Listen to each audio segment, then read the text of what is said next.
Imagine que amanhã você acorda e descobre que seu salário chegou a R$ 20.000 por mês. O que acontece com a sua vida, com os seus impostos, com o seu dinheiro e com a sua percepção de mundo a partir desse momento? A resposta não é tão simples quanto parece, e é muito mais reveladora do que a maioria das pessoas imagina. No Brasil de hoje, ganhar R$ 20.000 por mês coloca você em um grupo extremamente seleto. A grande maioria dos trabalhadores brasileiros recebe entre 1 e 2 salários mínimos. Quem chega a essa faixa de renda representa menos de 1% da população economicamente ativa do país. Você não é apenas bem-sucedido dentro do contexto brasileiro. Você está em uma posição que a maioria das pessoas ao seu redor nunca vai experimentar na vida. Mas o que de fato entra no seu bolso depois que o sistema passa o seu filtro nessa renda? Antes de qualquer coisa, vem o imposto. Um salário bruto de R$ 20.000 no Brasil sofre desconto de INSS, de aproximadamente R$ 828, mais o imposto de renda na fonte, que chega a cerca de R$ 4.400.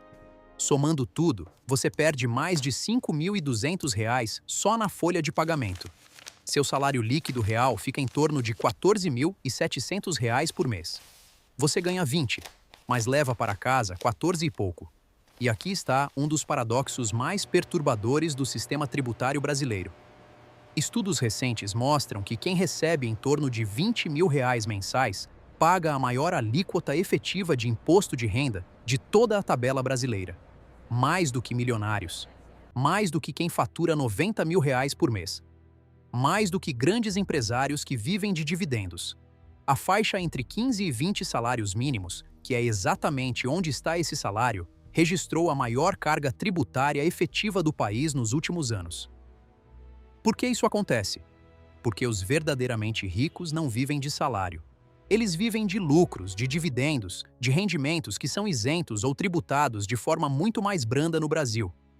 O trabalhador assalariado, que chegou até aqui com esforço e competência, acaba pagando a conta mais pesada do sistema. Esse fenômeno tem um nome entre economistas e auditores fiscais. É chamado de regressividade oculta do sistema tributário. A tabela do imposto de renda parece progressiva no papel. As alíquotas sobem conforme a renda aumenta. Mas quando você observa a alíquota efetiva, o percentual real pago sobre o total recebido, descobre que os super ricos pagam proporcionalmente menos do que o profissional de classe média alta que batalhou para chegar nos R$ 20.000.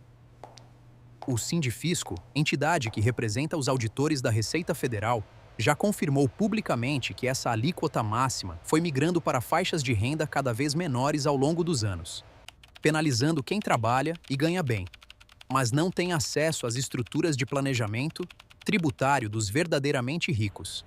Mas vamos sair dos impostos por um momento, porque o próximo perigo é ainda mais silencioso. Quando a renda sobe de forma drástica, os gastos tendem a subir junto, de forma automática, muitas vezes invisível. Você muda de bairro, troca de carro, muda a sede da escola dos filhos, muda o restaurante que frequenta e o destino das suas férias. Economistas chamam isso de inflação do padrão de vida, e ela é eficiente em consumir qualquer aumento de renda antes que ele vire patrimônio. A questão central, então, não é quanto você ganha, é quanto você consegue guardar. E, principalmente, o que você faz com esse dinheiro depois que ele está guardado. E é aqui que a conversa fica realmente interessante. Suponha que você, com disciplina e clareza de propósito, consiga poupar R$ 5.000 por mês dos seus 14 e pouco líquidos. Em 2 anos e meio, você acumula R$ 150 mil. Com a taxa Selic em 14,20% e 5% ao ano, esse valor aplicado em um CDB ou no Tesouro Direto pode gerar cerca de 11,5% líquidos ao ano. Isso equivale a quase R$ 1.500 por mês de renda passiva, sem trabalhar para isso. É um começo, não é independência financeira, mas é a semente de algo que pode crescer ao ponto de mudar completamente sua relação com o trabalho. Para quem sonha em viver de renda, os números são claros.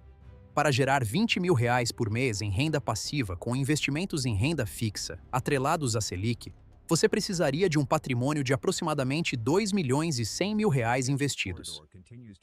Já nos fundos de investimento imobiliário, os chamados FIIs, que distribuem rendimentos mensais isentos de imposto de renda para pessoas físicas, esse patrimônio necessário sobe para cerca de 2.500.000 reais, considerando um rendimento médio de 0,8% ao mês. Esses números não existem para assustar, existem para orientar. Eles mostram que a independência financeira real tem um preço específico e que quem ganha 20 mil reais por mês tem uma capacidade de acumulação que a grande maioria dos brasileiros simplesmente não possui. Existe, porém, uma distinção fundamental que poucos fazem quando pensam sobre renda e riqueza. Há uma diferença enorme entre ganhar 20 mil reais por mês como salário e ter um patrimônio que gera 20 mil reais por mês de forma passiva. A primeira situação te deixa vulnerável. Se você perder o emprego, as despesas acumuladas ao longo de um estilo de vida elevado começam a corroer suas reservas rapidamente. A pressão psicológica de manter um padrão alto com renda zero é devastadora. A segunda situação muda tudo. Sua relação com o tempo muda. Sua relação com o trabalho muda. As escolhas que você faz na vida mudam. Quem tem patrimônio que trabalha por ele, dorme de forma diferente, pensa de forma diferente e toma decisões de forma diferente. No contexto brasileiro, esse salto de vulnerabilidade para a segurança real exige entender como o dinheiro é tributado de formas completamente distintas, dependendo de onde ele vem.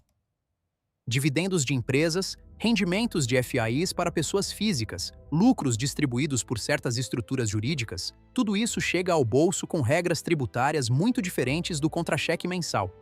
Quem entende esse mapa e constrói sua riqueza com esse conhecimento, consegue preservar muito mais do que foi gerado.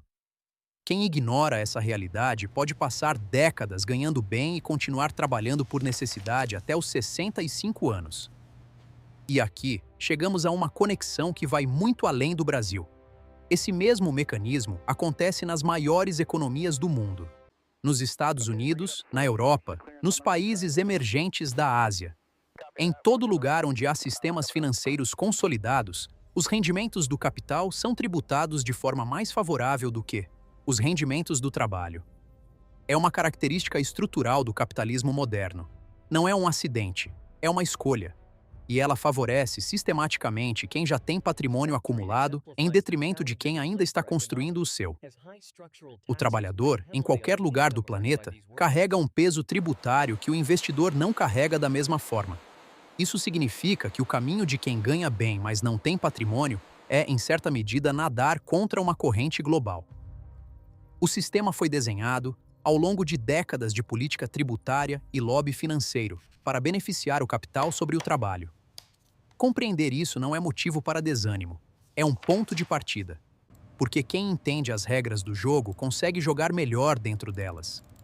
E o primeiro passo é parar de se comportar apenas como trabalhador e começar a construir o lado do capital, mesmo que pequeno, mesmo que devagar. O salário de 20 mil reais não é o destino, é a ferramenta. Ele representa uma janela de oportunidade que a maioria dos brasileiros nunca vai ter. Mas janelas se fecham, o emprego pode acabar, o mercado muda, a saúde muda, as prioridades da vida mudam. A pergunta que realmente importa não é o que acontece quando você ganha 20 mil reais por mês. A pergunta que transforma vidas é o que você decide fazer com esse dinheiro nos anos em que ele está entrando. Porque no final, a diferença entre quem constrói riqueza real e quem apenas passa pela riqueza sem acumulá-la raramente está na inteligência ou no esforço. Está na clareza sobre o que o dinheiro realmente é. Não um fim em si mesmo, mas o combustível de uma liberdade que a maioria das pessoas passa a vida inteira sonhando em ter, sem nunca de fato alcançar. E talvez a pergunta mais honesta que você possa fazer a si mesmo não seja quanto você ganha hoje, mas sim o que o seu dinheiro está construindo enquanto você dorme.